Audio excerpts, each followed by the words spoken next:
അസ്സലാമു അലൈക്കും. എല്ലാവർക്കും ചിന്നൂസ് കിച്ചണിലേക്ക് സ്വാഗതം. നമ്മൾ ഇന്നിവിടെ ഉണ്ടാക്കാൻ പോകുന്നത് ഒരു 4 മണി പലഹാരമാണ് കാബേജ് കൊണ്ട്. ഇതിനായിട്ട് ഞാൻ കുറച്ച് കാബേജ് എടുത്ത് ചെറുതായി അരിഞ്ഞു വെച്ചിട്ടുണ്ട്. 2 പച്ചമുളക്, കുറച്ച് കറിവേപ്പില, ഒരു 1/4 ടീസ്പൂണ് മഞ്ഞൾപ്പൊടി, 1 സ്പൂണ് മുളക് പൊടി, കുറച്ച് ഇഞ്ചി, കുറച്ച് കായപ്പൊടി. ഇതെല്ലാം കൂടെ കാബേജിലിട്ട് നന്നായി ഒന്ന് മിക്സ് ചെയ്യാം. കുറച്ച് കായപ്പൊടിയും കൂടി ചേർത്തിട്ട് നന്നായിട്ട് മിക്സ് ചെയ്യണം. ഇതിലേക്ക് 5 ടേബിൾ സ്പൂണ് മൈദപ്പൊടി ചേർത്ത് കൊടുക്കുന്നുണ്ട്.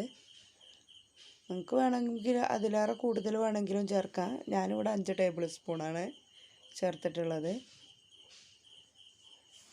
പിന്നെ 2 ടേബിൾ സ്പൂണ് കടലമാവ്, 1 ടേബിൾ സ്പൂണ് അരിപ്പൊടി, കുറച്ച് ഉപ്പ്. ഇത് കൂട്ടിയിട്ട് നന്നായിട്ട്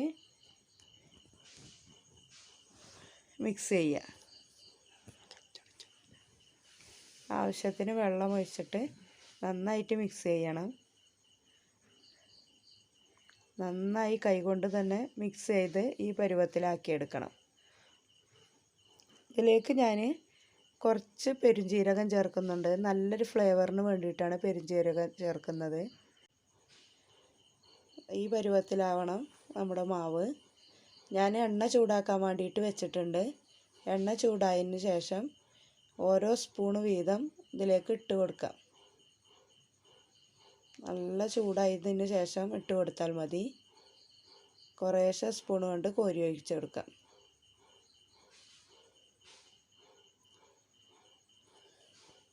എണ്ണ നല്ലോണം ചൂടായതിന് ശേഷം കുറച്ച് സിമ്മിലാക്കി വെക്കണം. എന്നിട്ട് ഗോൾഡൻ ബ്രൗൺ നിറമാവുമ്പോൾ നമുക്കിത് കോരിയെടുക്കാം.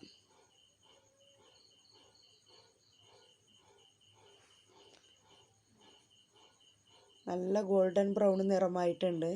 ഇത് നമുക്കിനി പാത്രത്തേക്ക് കോരിയെടുക്കാം.